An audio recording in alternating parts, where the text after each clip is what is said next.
Start with the name of Allah Almighty, who is the most beneficent and merciful. Assalamu alaikum, dear students. I hope you are all will be fine. My name is Anam Gul and I am here to teach you Science Class 8, Chapter 2, Cell Division, Lecture 11, page number 21. Today our discussion topic is meiosis. कल हमने mitosis पढ़ा था. Mitosis में क्या हुआ था कि cell divide होकर टू डाटर सेल में डिवाइड हो गया था. अब इसमें ये बता रहा है कि उसमें ये था कि क्रोमोसोम्स सेम रहते आफ्टर डिवीजन के बाद भी. मतलब पेरेंट सेल में भी 2 क्रोमोसोम थे, डाटर सेल में भी ईच डाटर सेल में भी 2 क्रोमोसोम थे. अब हम पढ़ेंगे मियोसिस. मियोसिस में क्या होता है? Meiosis is a process by which the nucleus of a cell divide twice to form a 4 daughter cell. अब वो ये बता रहा है कि सेल डिवाइड होगा, nucleus of a cell divide twice to form, मतलब सेल का जो न्यूक्लियस है डिवाइड होगा ट्वाइस टू फॉर्म, मतलब 2 बार डिवीजन होगी जिसकी वजह 4 डाटर सेल बनेंगे. पिछले माइटोसिस में क्या था? 2 डाटर सेल बनते हैं और डिवीजन एक बार होती है, लेकिन यहाँ पे बता रहा है सेल के डिवीजन 2 टाइम हो गए और 4 डाटर सेल बनेंगे in such a way that the number of chromosome in each daughter cell is reduced to. फिर ऐसा होगा कि हर क्रोमोसोम ईच सेल में ईच जो डाटर सेल हमारे पास आएगा उसमें क्रोमोसोम्स की तादाद हाफ रह जाएगी compare to the parent cell की निस्बत. अब मैं आप लोगों को इस डायग्राम के जरिए बता रही हूँ कैसे होगा ये सारा प्रोसेस. इसमें ये होगा कि हमने एक सेल लिया है, उसमें हमने 4 क्रोमोसोम्स लिए हैं और ये गोलनुमा है, इसे हम क्या कहते हैं? सेंट्रोसोम. जो मैंने आप लोगों को बताया कि सेंट्रोसोम्स क्या करते हैं? स्पिंडल फाइबर्स बनाते हैं जो कि सेल के डिवीजन के लिए बहुत ज़रूरी होते हैं. अब हम बता रहे हैं ये 4 क्रोमोसोम्स हैं. इंटरफेज में क्या होगा? ये सारा इंटरफेज है. इंटरफेज में क्या होगा? क्रोमोसोम्स की तादाद डबल हो गई है, ये 4 की बजाय 8 बन गया है. ठीक है, अब क्रोमोसोम्स की तादाद डबल हो गई है. नेक्स्ट हमारे पास फेज कौन सा था? Nuclear division. ये न्यूक्लियर डिवीजन में क्या होगा कि क्रोमोसोम्स की तादाद जब डबल हो गई है तो सेंट्रोसोम्स क्या बनेंगे? ये स्पिंडल फाइबर धागानुमा शाख्ते होते हैं, इन्होंने स्पिंडल फाइबर्स बनाए हैं. क्रोमोसोम्स की अलाइनमेंट हो गई है. ठीक है, क्रोमोसोम्स की अलाइनमेंट हो गई है. अब ये हमारे पास 4 थे, इन्होंने स्पिंडल फाइबर्स ने क्या किया है? अपनी तरफ खींचना शुरू कर दिया.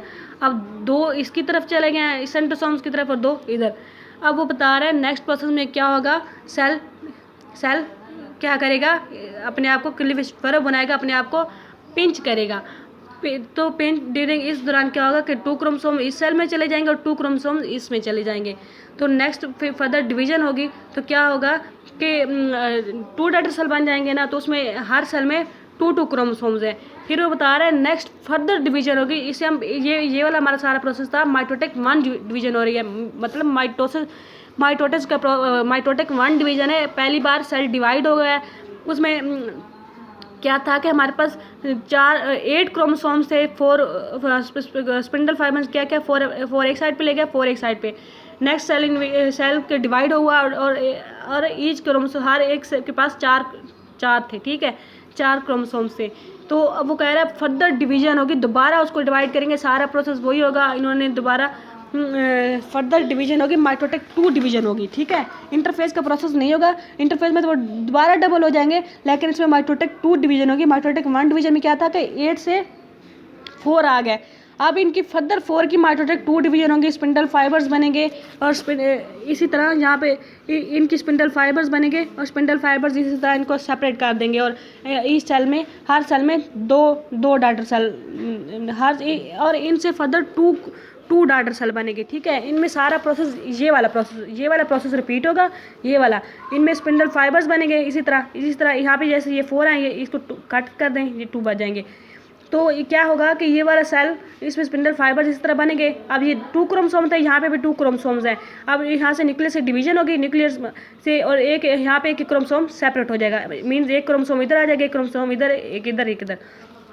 फिर सेल डिवाइड होगा. इसी तरह सेल की डिवीजन होगी, सेल डिवाइड होगा. इसी तरह इसमें फिर हर सेल में 2 क्रोमोसोम्स बच जाएंगे. ठीक है, जैसे इसमें भी 2 क्रोमोसोम्स बच गए, इसमें भी 2 क्रोमोसोम्स बच गए. इसी तरह ये प्रोसेस होता है. मतलब इसमें माइटोटिक जो डिवीजन होती है 2 टाइम्स होती है. मैं रीडिंग करके आप लोगों को बता देती हूँ कैसे होता है. The process of meiosis consist of 2 division. सारे 2 डिवीजन होती है, meiotic 1 division and meiotic 2 division. Interface का प्रोसेस नहीं होगा. मियोटिक जो डिवीजन होती है जिसमें हम न्यूक्लियस की डिवीजन होती है, न्यूक्लियर डिवीजन भी कहते हैं, ये प्रोसेस 2 टाइम्स होगा. ठीक है, during meiotic division 1 the number of chromosome reduce to half. अब मियोटिक 1 में क्या हुआ था कि क्रोमोसोम्स पहले हमारे पास इंटरफेस में 8 हो गए थे. अब मियोटिक 1 डिवीजन में क्या हुआ था कि हमारे पास क्रोमोसोम्स के हर सेल में कितने बच गए थे? 4, जो कि हमारे पेरेंट सेल में भी थे 4 थे. ठीक है, 4. ठीक है। अब बता रहा है कि मियोटिक टू डिवीजन में भी ऐसे ही होगा, similar to the mitosis because ये half number of chromosome is retain in the 4 daughter cell. वो बता रहा है कि मियोटिक टू डिवीजन क्या है, माइटोसिस की तरह है क्योंकि half number of chromosome is reduce retain. वो कहता है कि जो हमारे पास हाफ नंबर ऑफ क्रोमोसोम क्या है, रह गए हैं, ठीक है, इन दी 4 डॉटर सेल। अब 4 डॉटर सेल में हाफ नंबर ऑफ क्रोमोसोम रह गए हैं। वो यही बता रहा है कि आगे हमारे पास 4 डॉटर सेल बने, पहले 2 डॉटर सेल बने थे, नेक्स्ट हमारे पास उन 2 डॉटर सेल की फर्दर डिवीजन हुई है तो 4 डॉटर सेल बन गए हैं। नेक्स्ट हम देखें पेज नंबर 22 की तरफ देखेंगे कि क्या है, इसमें है डिफरेंस है माइटोसिस एंड मियोसिस में। पेज नंबर 22 देखते हैं क्या है।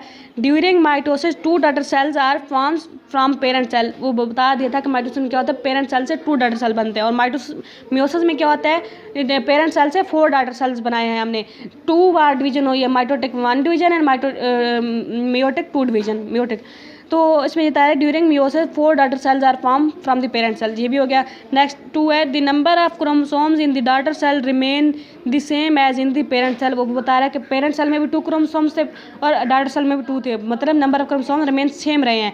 इधर है कि the number of chromosomes in the daughter cell is reduce to half as compare to that in the parent cell. वो कह रहा है क्रोमोसोम्स की तादाद हाफ हो गई है। मियोटिक 1 डिवीजन में तो 4 ही बच गए थे क्रोमोसोम, लेकिन जो फर्दर मियोटिक 2 डिवीजन हुई है तो क्रोमोसोम्स ईच सेल में 2 बच गए हैं। नेक्स्ट 3 पॉइंट है mitosis occur in the general body cell. वो कहता है कि माइटोसिस कहाँ होगी, तमाम बॉडी पार्ट्स में होगी। हाँ, तमाम बॉडी पार्ट का, हमारी skin, heart, nervous system, every parts of body हमारी माइटोसिस होगी। जो मियोसिस है, meiosis occurs to produce gametes. Meiosis कहाँ होगी, गेमेट्स में। जो हमारे जर्म सेल्स होते हैं वहाँ पे स्पर्म्स एंड एग्स में, इन सिमिलर एनिमल्स में और स्पोर्स होती है प्लांट्स में। मियोसिस कहाँ होती है, गेमेट्स वगैरह उनमें, स्पर्म और एग वगैरह में, ये सारे प्रोसेस मियोसिस का होता है। आज का हमारा टॉपिक यहीं तक है, कल इंशाल्लाह नेक्स्ट स्टार्ट करेंगे हेरिडिटी। अल्लाह हाफिज़।